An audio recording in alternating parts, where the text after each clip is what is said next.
Examination की अच्छी तैयारी के लिए क्या चाहिए? सबसे जरूरी जो चाहिए वो होता है कि प्रीवियस ईयर के क्वेश्चंस हमें पता चले कि पहले कुछ सालों में क्वेश्चंस कैसे मिलता है, कैसे क्वेश्चन आया हुआ है, उसका पैटर्न क्या रहा है, सबसे इंपॉर्टेंट उसकी लैंग्वेज कैसे रही है। क्योंकि अगर लैंग्वेज में समझ में आता है तो बहुत जल्दी ही क्वेश्चन को समझ के हम आंसर लिख सकते हैं। तो मैंने शुरू किया है पीवाईक्यूज का सिलसिला, जहां पर ऑलरेडी एक चैप्टर के वीडियोस में आपको दे चुका हूं, डिस्क्रिप्शन में आप लिंक देख सकते हैं। आज हम बात करेंगे चैप्टर नंबर 2 मैक्रो इकोनॉमिक्स में, जहां का नाम है मुद्रा और बैंकिंग, मनी एंड बैंकिंग के चैप्टर्स के वो क्वेश्चन जो आपके एग्जाम में ऑलरेडी पूछे जा चुके हैं।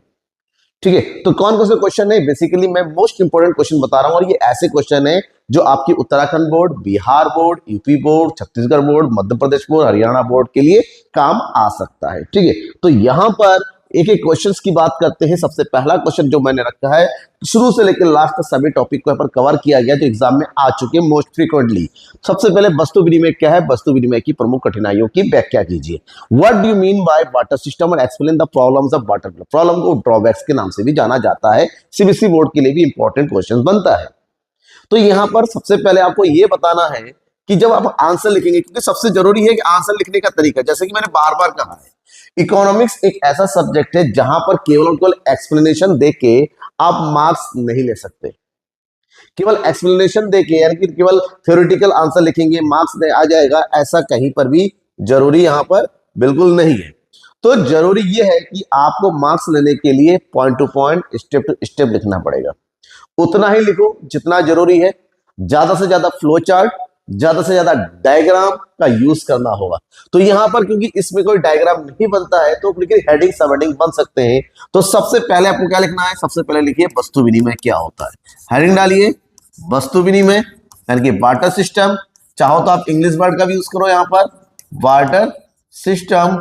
उसके बाद बार्टर सिस्टम का क्या लिख देना है आपको, अर्थ लिख देना। बार्टर सिस्टम का अर्थ, अर्थ पूछा गया यहां पर क्या है, एक ऐसी प्रणाली जहां पर वस्तुओं का वस्तुओं के साथ प्रत्यक्ष लेन देन होता है, उसको वस्तु विनिमय प्रणाली के नाम से जाना जाता है। अब इसके बारे में थोड़ा सा क्या कर दो, व्याख्या कर दो, 2 या 3 लाइन में इसकी व्याख्या कर दो।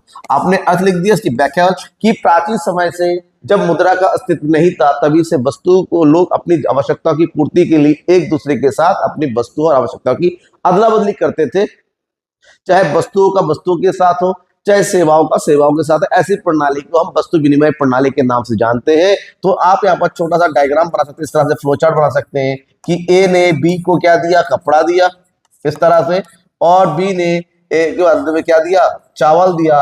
तो यहाँ पर कपड़ा और चावल का प्रत्यक्ष लेन देन हो रहा है ए और बी के बीच में, तो इसको वस्तु विनिमय प्रणाली के। तो इतना लिखने के आपके पक्का जितने मार्क्स होगा, मान लो ये 10 नंबर का क्वेश्चन है या 6 नंबर क्वेश्चन है, तो आपको 2 से 3 नंबर इसके मिल जाएंगे। अब बच्चे जो मार्क्स है वो आपको मिलेंगे किसके, वस्तु विनिमय की प्रमुख कठिनाइयों की व्याख्या करने से। तो इसके बाद आपको क्या लिखना है, वस्तु हेडिंग डालना है वस्तु विनिमय की कठिनाइयां। तो वस्तु विनिमय की जितनी भी कठिनाइयां हैं, कम से कम 4 से 5 कठिनाइयां तो आपको लिखनी है। तो जितनी भी कठिनाई आप लिखेंगे, उस कठिनाइयों को आपको 2 या 3 लाइन में एक्सप्लेन भी करना है, ऐसा नहीं कि एक्सप्लेन नहीं करेंगे। जैसे सबसे पहली कठिनाई की क्या होता है, दोहरे संयोग का अभाव। क्या आता है, दोहरे संयोग का अभाव। इस प्रणाली में 2 व्यक्तियों का ऐसा होना जहां पर दोनों की आवश्यकता एक दूसरे से मिलती हो, दोनों ही अपनी आवश्यकता को एक्सचेंज करने के लिए तैयार हो, बहुत ही कम हो पाता है। तो ऐसी परेशानी, तो इसको 2 या 3 लाइन में एक्सप्लेन कर देना है। तो कठिनाइयों में क्या हो गया, दोहरे संयोग का अभाव, ठीक है। फिर हो गया समान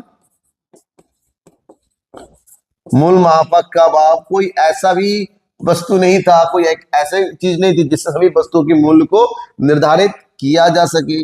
और क्या लिख सकते हैं यहां पर, स्थगित भुगतान में कठिनाई, ठीक है। और क्या लिख सकते हैं, मूल हस्तांतरण में कमी। और क्या लिख सकते हैं, मूल्य संचय का अभाव, मूल संचय पर। तो इसको 4 से 5 पॉइंट लिखेंगे आप। इसके बारे में आपको क्या करना है, हर एक पॉइंट को आपको दो दो लाइन में क्या करना है, एक्सप्लेन कर देना है कि ये सब क्या है। आप इससे कंप्लीट हो जाएगा। आपको 10/10 मिल सकते हैं, 10/9 मिल सकता है। अगर 6 मार्क्स का क्वेश्चन है उत्तराखंड बोर्ड में आता है, 5 या 5 नंबर में आता है, तो जैसा भी आपकी एग्जामिनेशन में क्वेश्चन पूछा जाता है आपको उस हिसाब से पर मार्क्स मिल जाएंगे। ठीक है, ये पहला क्वेश्चन था और इस क्वेश्चन को जरूर पढ़ के जाइएगा आपकी एग्जामिनेशन के लिए। दूसरा क्वेश्चन है, मुद्रा ने वस्तु विनिमय की समस्याओं को दूर किया है, इस कथन की विस्तृत व्याख्या कीजिए। हालांकि ये क्वेश्चन कई तरीके से आता है, यहां पर डायरेक्टली ये भी पूछा सकता है, मुद्रा के प्रमुख कार्यों की व्याख्या कीजिए। मुद्रा ने किस प्रकार से वस्तु विनिमय की कठिनाइयों को दूर किया है। इस क्वेश्चन को कई लैंग्वेज में पूछा जाता है, लेकिन बेसिकली आपको यहाँ पर मुद्रा के प्रमुख कार्यों को एक्सप्लेन करना है।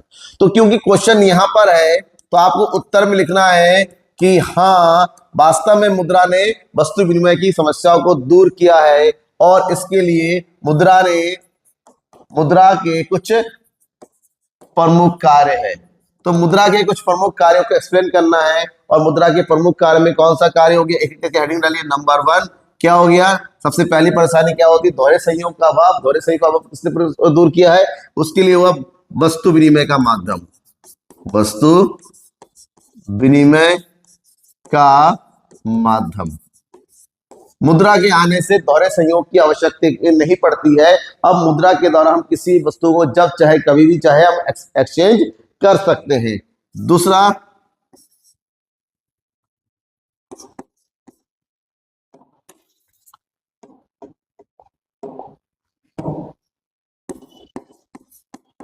समान मूल्य मापक। ठीक है, मुद्रा के द्वारा किसी वस्तु का मूल्य आसानी से निर्धारित किया जा सकता है। तीसरा, मतलब जो भी वस्तु विनिमय की कठिनाइयां थी उस कठिनाइयों को दूर करते हुए मुद्रा ने अपना कार्य शुरू कर दिया। उसके बाद क्या हो जाएगा, ये क्या है, स्थगित भुगतान का माध्यम है। उसके बाद क्या है, चौथा, मूल्य का संचय होता है। और नंबर 5, मूल्य हस्तांतरण का माध्यम है ये। ठीक है, तो ये मुद्रा ने इस प्रमुख कार्यों को करते हुए सभी वस्तु विनिमय की समस्या को दूर किया है। और यहां पर भी आपको हर एक पॉइंट को 2 या 3 लाइन में क्या करना है, इसकी व्याख्या करनी है, मतलब इसके बारे में लिखना है। और 5 पॉइंट है, 2 लाइन में लिखेंगे तो 2 पंजे 10 हो सकता, 3 लाइन लिखेंगे 15 लाइन ऐसे ही हो जाता है। तो हेडिंग डालेंगे तो ऑटोमेटिक स्पेस ज्यादा घिरता है, लिखना कम पड़ता है और आपके लिए अच्छा रहता है। तो इस क्वेश्चन को भी ध्यान रखना है। बेसिकली क्या बनना चाहिए, मुद्रा के कार्य। नेक्स्ट क्वेश्चन की बात करते हैं, आपके लिए जरूरी है मुद्रा से क्या आशा है, मुद्रा के प्रमुख कार्यों को लिखिए। देखिए लैंग्वेज बदल गया है, तो सबसे पहले आपको लिखना है मुद्रा का अर्थ। मुद्रा क्या है, व्हाट इज मनी, ठीक है ना। तो सबसे पहले मुद्रा का अर्थ लिखेंगे, क्या लिखेंगे, मुद्रा का अर्थ, हेडिंग डाल दिया। मुद्रा के अर्थ लिखिए, मुद्रा वह वस्तु है जिसके माध्यम से सर्वजन जो है अपनी वस्तु और सेवाओं का विनिमय करते हैं। मुद्रा के माध्यम से वस्तु और सेवाओं का मूल्य का निर्धारण होता है और आम जनता सहज उसको स्वीकार करते हैं और जिसको सरकार का पूर्ण वैधानिकता प्राप्त होती है, उस वस्तु को हम मुद्रा के नाम से जानते हैं। जैसे वर्तमान समय के जितने भी नोट है, सिक्के हैं, उसके बाद आप जैसे इसके बारे में लिख देंगे, फिर मुद्रा के प्रमुख कार्य को लिख देंगे। और खाली डायरेक्ट कार्य पूछा गया, मुद्रा के प्रमुख कार्य को यहाँ पर फ्लो चार्ट बना दो। जैसे मुद्रा के कार्य आपने यहाँ पर फ्लो चार्ट बना दिया। मुद्रा के कार्य को 2 वर्गों में बांटा गया, फिलहाल 3 है, अब चाहो तो क्योंकि 5 से 10 नंबर का आता है, 2 कार्य लिखे। मुद्रा के फ्लो चार्ट बनाएंगे सब मुख्य कार्य, और उसके बाद है मुद्रा के द्वितीयक कार्य, मुद्रा के द्वितीयक कार्य। ठीक है, अब फ्लो चार्ट। अब मुद्रा के मुख्य कार्य में 2 कार्य होते हैं, वस्तु विनिमय का माध्यम और मूल्य का मापक। ठीक है, अभी जो बताया था मैंने, वस्तु विनिमय का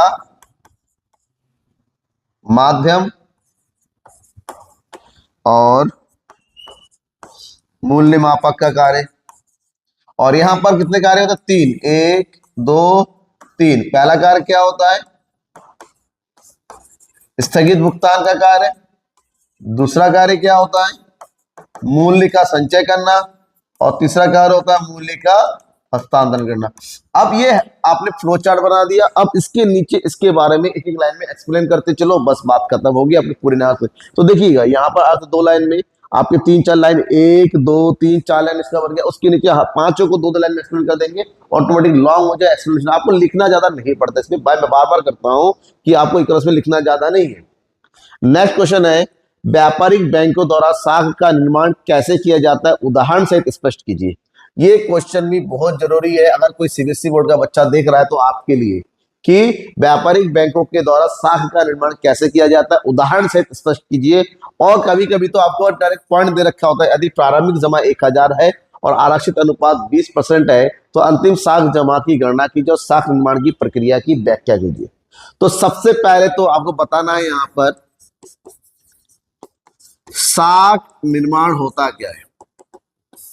ठीक है, साख निर्माण क्या होता है? साख निर्माण एक ऐसी प्रक्रिया है, एक ऐसी प्रक्रिया है जहां पर किसको प्राथमिक जमा के आधार पर द्वितीयक जमाओं का निर्माण या बदलाव किया जाता है। मतलब साफ है, प्राथमिक जमा को द्वितीयक जमा में बदलने की प्रक्रिया को क्या कहते हैं? साख निर्माण कहता है। मतलब यहां पर जो बैंक की जमाएं होती है वो 2 प्रकार की होती हैं, एक है आपकी प्राथमिक जमा और एक है द्वितीयक जमा। अब हमें क्या करना है, प्राथमिक जमा क्या है इसके बारे में लिख दो, द्वितीयक जमा क्या है। प्राथमिक जमा वो जमा है जहां पर कोई ग्राहक डायरेक्टली नगद रूप में बैंक में अपने खाते में पैसा जमा करता है।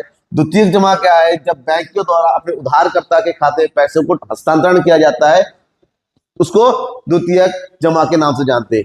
तो अपने साख निर्माण कह दिया, अब उदाहरण सहित, अब उदाहरण ऑलरेडी दे रखा है। ठीक है, तो प्रारंभिक जमा क्या है, यहां पर प्रारंभिक जमा कितना दे रखा है, ₹1000।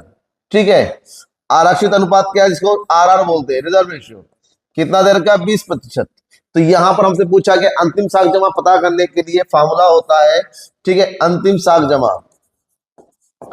अंतिम साख जमा, इसका फॉर्मूला होता है के मल्टीप्लायर बाई प्रारंभिक जमा, प्रारंभिक जमा। तो हमें के निकालना है, तो के इक्वल टू होता है 1/RRR, आरक्षित अनुपात।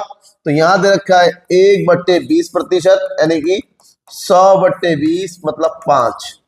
इसका मतलब ये हुआ कि हमसे जो पूछा गया है उसका आंसर निकालने के लिए हमें क्या निकालना है, अंतिम साख जमा, अंतिम साख जमा बराबर हो जाएगा 5 मल्टीप्लाई बाय 1000। तो एक बैंक कितना रुपए अधिकतम निर्माण कर सकती है, 5000 रुपए। अब हमसे एक चीज क्या है, साख निर्माण की प्रक्रिया की व्याख्या कीजिए। और साख इसको लिख दिया आपने, इसको कंप्लीट लिख दिया। चाहो तो थोड़ा सा इसको आप टेक्सुअल वर्ब में बदल में एक्सप्लेन कर देंगे, कंप्लीट हो जाएगा। अब इसके आगे अगर बात करते हैं साख निर्माण की प्रक्रिया, ठीक है, क्या लिखेंगे, साख निर्माण की प्रक्रिया या साख निर्माण की कार्यकरण। ठीक है, आप इसके लिए छोटा सा टेबल बनाना पड़ेगा हमें इस प्रक्रिया के लिए। यहां पर लिखेंगे बैंक का नाम, यहां पर लिखना है आपको प्रारंभिक जमा, यहां लिखना है आपको कितना आरआर हो गया, और यहां पर कितना दे रखा है आरआर 20%, और यहां लिखना है आपको क्या चीज, द्वितीयक या इसको नॉर्मली कहते हैं साख जमा। ठीक है, बैंक नंबर ए में कितना पैसा आया, 1000, 20% यानी कि 200 रुपए कट गया और 800 रुपए का द्वितीयक जमा हो गया। बैंक नंबर 2 में जो द्वितीयक जमा हुआ बैंक नंबर बी में जमा हुआ, यहां से फिर से 20% कट गया और जो बचा रुपए है कितना हो गया, ये हो गया 047 में से 1 गया 640 रुपए एज ए लोन चला गया। बैंक नंबर सी में 640 रुपए जमा हो गया, इसका ब्रिज पैसा फिर से कट गया, तो कितना हो गया 4 दूनी 8 6 दूनी 12 128 रुपए। लोन कितना गया 512 रुपए। इस प्रकार से ये प्रक्रिया चलती रहती है जब तक टोटल 0 ना हो जाए। तो ऐसे में टोटल जब निकालेंगे तो हम ये देखेंगे प्रारंभिक जमा कितने में कन्वर्ट हो जाती है, 5000 रुपए में, यहां हो जाता है ये 1000 रुपए और ये हो जाता है 4000। अब नॉर्मल क्या, अब कुछ बच्चे पूछते हैं कि सर ये चार्ट पूरा बनाना पड़ता है, तो आंसर है नहीं। पूरा बनाने जाएंगे तो कम से कम ये 30 से 35 राउंड में पूरा होगा। अब उतना बनाने का टाइम है नहीं, तो आपको क्या करना है, 4 से 5 राउंड का बनाना है, फिर डैश करके लास्ट में टोटल कर देना है। और टोटल तो ऑलरेडी पता है, जब जमा 5,000 है तो यहाँ 5,000 होगा, इसका 20% यहाँ कर देंगे, बचा हुआ यहाँ कर देंगे, आपका ये टेबल कंप्लीट हो गया। आपसे यही पूछा जा रहा है, ठीक है। तो यहाँ पर देखिएगा पूरे मार्क्स आपको मिलेंगे, आपको ज्यादा एक्सप्लेनेशन करने की जरूरत नहीं है यहाँ पर। अगला क्वेश्चन है, केंद्रीय बैंक के प्रमुख कार्यों की व्याख्या कीजिए। या फिर आपसे सारे कार्य ना पूछ के पूछा जाता है, केंद्रीय बैंक के सरकार के बैंकर अंतिम ऋणदाता के कार्यों की व्याख्या कीजिए। आपसे पार्टिकुलर किसी स्पेसिफिक कार्य के बारे में पूछा जाता है, या कभी कभार ऐसा होता है केंद्रीय बैंक के किन्हीं 2 प्रमुख कार्यों के बारे में बताइए, केंद्रीय बैंक के किन्हीं 3 कार्यों के बारे में बताइए। तो इस प्रकार से आपके एग्जामिनेशन में क्वेश्चन पूछे जाते हैं। फिलहाल यहां पर आपको जो भी कार्य पूछा गया उस कार्य को बता, 2 कार्य पूछा गया है तो दोनों के बारे में एक्सप्लेन करो। अब यहां पर आपको ज्यादा हेडिंग सबहेडिंग बनता नहीं है, ठीक है, तो यहां पर आपको एक्सप्लेनेशन देना पड़ेगा कि ऑलरेडी कार्य डायरेक्ट अगर आपसे पूछा गया कार्य, तो यहां पर केंद्रीय बैंक के कार्य, केंद्रीय बैंक के जो कार्य होते हैं, जो कौन कौन से प्रमुख कार्य होते हैं, वो एक बार मैं बता दूं, और उसके बारे में डिटेल से आपको पढ़ना है, क्योंकि अलग से भी पूछा जाता है, जैसे कि यहाँ क्वेश्चन पूछा गया था। तो यहां पर केंद्रीय बैंक के प्रमुख कार्य में क्या हो गया, सबसे पहला कार्य होता है नोट निर्गमन का कार्य। नंबर 2 कार्य क्या है, सरकार के बैंकर के रूप में कार्य करना, जैसे कि यहां पर इस क्वेश्चन पूछा गया है। नंबर 3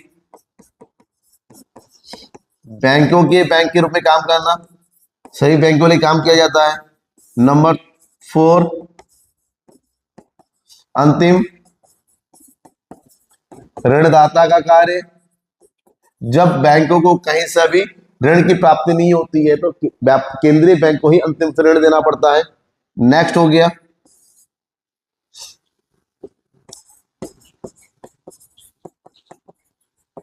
समाशोधन, गृह का कार्य करना, बैंकों के बीच में जब लेन देन होता है उस लेन देन को पूरा करने का काम केंद्रीय बैंक का आ जाता है। सुलटाने का कार्य होता है। इसके अलावा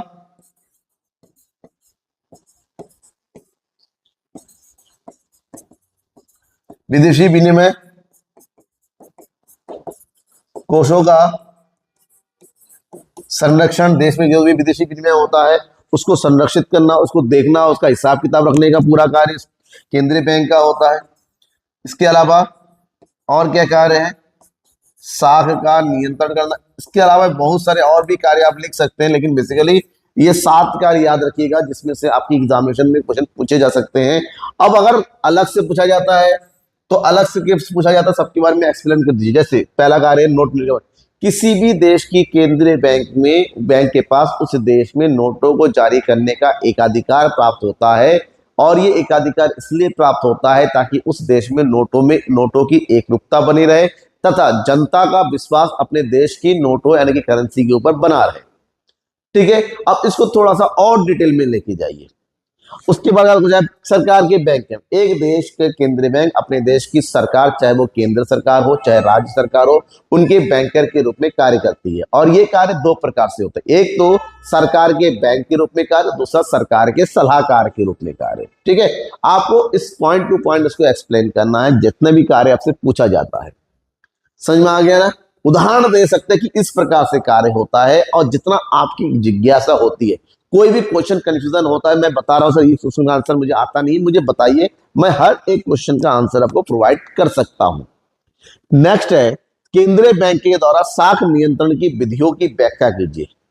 तो सबसे पहले तो ये बताना है तो कि साख नियंत्रण होता क्या है, विधि। अब यहां पर केंद्रीय बैंक के द्वारा साख नियंत्रण की 2 विधियां हैं। अब एग्जामिनेशन में दोनों विधियों से पूछा जा सकता है, जैसे यहां पर पूछा है, या हो सकता है किसी भी एक ही विधियों के बारे में पूछा जाए। जब साख नियंत्रण की विधियों की बात करते हैं तो बेसिकली इसकी 2 प्रमुख विधियां हैं, एक है मात्रात्मक गुणात्मक, जिसको हम चयनात्मक भी बोलते हैं, क्वालिटेटिव, और दूसरा है मात्रात्मक। ठीक है, तो साख नियंत्रण की विधियों में आपको क्या करना है, अगर मात्रात्मक पूछा गया तो इसमें 6 विधियां हैं, जिसके अंतर्गत 6 विधियां हैं। नंबर 1 है बैंक दर विधि, नंबर 2 है खुले बाजार की क्रियाएं, नंबर 3 है नगद कोष अनुपात, दैट मीन्स CRR, नंबर 5 है सांवेदिक तरलता अनुपात, और नंबर 5 है रेपो रेट, और नंबर 6 है reverse repo rate. Already in सब के बारे में आपको मैं रिवीजन वाली क्लास में बता चुका हूं, वहां इस सबका डिटेल देख सकते हैं। आपको और डिटेल चाहिए तो मुझे कमेंट बॉक्स में कमेंट करके बताइए, इसका डिटेल वीडियो मैंने बना रखा है आपको कमेंट कि इसमें क्या लिखना। बैंक दर वह दर होता है जिस दर पर केंद्रीय बैंक के द्वारा व्यापारिक बैंकों को लोन लिया जाता है। खुले बाजार की क्रियाएं जिसमें केंद्रीय बैंक सरकारी प्रतिभूतियों का क्रय विक्रय करती हैं। नगद कोष अनुपात वह अनुपात होता है जहां पर प्रत्येक व्यापारिक बैंकों को कुल जमा का एक निश्चित भाग केंद्रीय बैंक के पास अनिवार्य रूप से जमा रखना पड़ता है। सामाजिक तरलता अनुपात वह अनुपात होता है जहां पर प्रत्येक व्यापारिक बैंकों को अपने पास तरल रूप में कुल जमा का एक निश्चित भाग जमा रखना पड़ता है। रेपो रेट वह दर होता है जहां पर प्रत्येक व्यापारिक बैंक केंद्रीय बैंक से अल्पकालीन ऋण लेती है, और repo rate reverse repo rate वह दर होता है जहां पर प्रत्येक व्यापारिक बैंक में जो अधिक जमा होता है वो एक अल्प अवधि के लिए केंद्रीय बैंक के पास पैसा जमा रखती है। तो इनके बारे में एक्सप्लेन करना है किस प्रकार से ये साख नियंत्रण के लिए, किस प्रकार देश में मुद्रास्फीति को कम करने के लिए या मुद्रा अविस्फीति यूं कहें मुद्रा पूर्ति को घटाने के लिए या मुद्रा पूर्ति को बढ़ाने के लिए कार्य करती है, आपको एक्सप्लेन करना है। आपको ये लिखना है, इसका अर्थ लिखना है, साथ ही साथ किस प्रकार से मुद्रास्फीति या अविस्फीति को कंट्रोल करने के लिए कार्य करती है। जैसे मुद्रास्फीति को अगर कम करना है तो बैंक दर को बढ़ाना पड़ता है ताकि लोन महंगा हो जाए। मुद्रा अविस्फीति को कंट्रोल करने के लिए बैंक दर को घटाना पड़ेगा ताकि लोन सस्ता हो जाए, मुद्रा पूर्ति बढ़े। इसी प्रकार से गुणात्मक चयनात्मक की विधि का यहाँ पर बेसिकली 3 विधियां हैं जो हमारे कोर्स में है, जिसमें सबसे पहला है मार्जिन आवश्यकता, नंबर 2 है साख की राशनिंग, और नंबर 3 है नैतिक कर्तव्य, के साथ 5 में जोड़ सकते हैं हम प्रत्यक्ष कार्यवाही। ठीक है, तो आपको इसके बारे में हर एक पॉइंट के बारे में एक्सप्लेन करना है इस क्वेश्चन के अंतर्गत। आगे बढ़ते हैं। नेक्स्ट क्वेश्चन है व्यापारिक बैंक और केंद्रीय बैंक में अंतर। इस क्वेश्चन के बारे में बहुत ज्यादा पूछा जाता है, खासकर स्टेट बुक में। तो यहाँ पर अंतर का बात वही है, आधार लिखिए, यहाँ पर लिखेंगे व्यापारिक बैंक, और ये यहाँ पर लिखेंगे क्या चीज, केंद्रीय बैंक। अब सबसे पहला क्या लिखना है, अर्थ लिखना है। व्यापारिक बैंक वह बैंक है जो जनता से उनकी जमाओं को स्वीकार करती है, उनके मांगने पर उनकी जमाओं को वापस करती है। केंद्रीय बैंक वह बैंक है जो किसी भी देश के लिए एक सर्वोच्च बैंक के लिए कार्य करती है और समाज बैंक की प्रक्रिया का क्या नेतृत्व करती है। उसके बाद ये है, ठीक है ना, इसकी स्थिति कैसी होती है। व्यापारिक बैंक केंद्रीय बैंक के अधीन कार्य करती हैं और केंद्रीय बैंक सभी व्यापारिक बैंकों का सर्वोच्च बैंक होता है। ठीक है, उसके बाद करेंगे, लिख देंगे हम लेन देन। व्यापारिक बैंकों का लेन देन प्रत्यक्ष रूप से जनता के दौर से साथ होता है और केंद्रीय बैंक का लेन देन जनता के साथ नहीं होता है। ठीक है, समझ में आ गया। उसके बाद होता है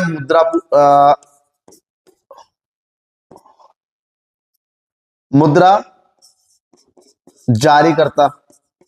व्यापारिक बैंक मुद्रा को जारी नहीं कर सकती है, केंद्रीय बैंक को देश में मुद्रा को जारी कर सकती है। इस प्रकार से आप इन दोनों के बारे में, केंद्रीय बैंक व्यापारिक बैंक देश में मुद्रा पूर्ति को साख का निर्माण करती है, मुद्रा पूर्ति को बढ़ाने घटाने का मुद्रा पूर्ति का कार्य करती है। केंद्रीय बैंक साख नियंत्रण का कार्य करती है। तो इस प्रकार से आप यहाँ पर इसके बारे में, व्यापारिक बैंकों का प्रमुख उद्देश्य जो है लाभ कमाना होता है, केंद्रीय बैंक का लाभ कमाना नहीं होता है। आप अंतर लिख सकते हैं, ध्यान में ये रखिएगा। अब लास्ट क्वेश्चन जो है आज की इस क्लास का, इस चैप्टर से एग्जाम में पूछा जाता है, वो है मुद्रा पूर्ति किसे कहते हैं, मुद्रा पूर्ति के विभिन्न मापों की व्याख्या कीजिए। तो सबसे पहला तो आपको मुद्रा पूर्ति के बारे में ही लिखना पड़ेगा, ठीक है ना। मुद्रा पूर्ति यानी कि मनी सप्लाई। मुद्रा पूर्ति किसे कहते हैं? मुद्रा पूर्ति किसी भी देश में एक निश्चित समय पर मुद्रा की वह मात्रा है जो उस देश में वास्तविक रूप से प्रचलन में होती है, चाहे वो बैंकों में जमा के रूप में हो, चाहे वो लोगों के पास रखी हुई नकदी के रूप में हो। तो कुल धन की मात्रा जो उस समय वास्तव में प्रचलित है उसको हम क्या बोलते हैं, मुद्रा पूर्ति कहते हैं। इसमें सभी प्रकार के सिक्के प्लस सभी प्रकार के नोट शामिल होते हैं। फिर बात करेंगे मुद्रा पूर्ति के माप। जब ये हो गया, अब लेंगे मुद्रा पूर्ति के माप। जब मुद्रा पूर्ति की बात करेंगे कि देश में आरबीआई के द्वारा 1976 में मुद्रा पूर्ति को मापने के लिए 4 माप बनाए, जिसमें M1, M2, M3 और M4 है। अब इन सभी मापों के बारे में एक्सप्लेन कर दीजिए। M1 माप जिसमें क्या जाता है, 3 प्रकार की मुद्रा आ जाती है, C plus DD plus OD। जिसमें हम बात करेंगे M2 माप जिसमें M1 के तीनों आते हैं प्लस अलग से आ जाता है SD, ठीक है। SD मतलब डाकघर में लोगों की जमाएं होती हैं। M3 में क्या आ जाएगा, M1 प्लस FD मतलब लोगों का व्यापारिक बैंकों में जो फिक्स डिपॉजिट होता है। और M4 की बात करेंगे, यहाँ पर M3 के सभी आ जाएंगे plus all deposit in post office, ठीक है। अब इसको आपको पॉइंट टू पॉइंट एक्सप्लेन कर देना, कंप्लीट हो जाएगा। फिलहाल इस चैप्टर से ऐसे ही क्वेश्चन है जो आपके एग्जामिनेशन में लगातार पूछे गए हैं। कई ऐसा क्वेश्चन आपको लगता है कि छोड़ दिया है, एग्जाम में आया लेकिन मैंने बताया नहीं, तो मुझे कमेंट में बताइए सर इस क्वेश्चन के आंसर मुझे चाहिए। आपको उस क्वेश्चन का आंसर नेक्स्ट वीडियो में या आपको आपके व्हाट्सएप नंबर पे जैसा भी आप मुझसे पूछेंगे उस तरह से आपको उसका लिंक वीडियो जैसा भी हो मैं आपको प्रोवाइड कर दूंगा ताकि एग्जामिनेशन अच्छे से हो, ठीक है। फरवरी शुरू हो चुका है, मैं चाहता हूं इसी फरवरी में आप पूरे हर एक चैप्टर का रिविजन कर ले, क्योंकि चैप्टर हमारे पास अभी ज्यादा 2 ही चैप्टर हुए हैं और डेली टू डेली मैं रिविजन करने की कोशिश करूंगा। और उसमें भी न्यूमेरिकल क्वेश्चन हो गया, ग्राफ वाले क्वेश्चन हो गए, चैप्टर वाइज वन शॉट हो गया, वो सब आपको प्रोवाइड करूंगा। और वादा है आपसे, आपको हर एक मटेरियल मैं प्रोवाइड करूंगा, बस आप भी वादा कीजिए मेरे साथ बने रहेंगे। Thank you and bye.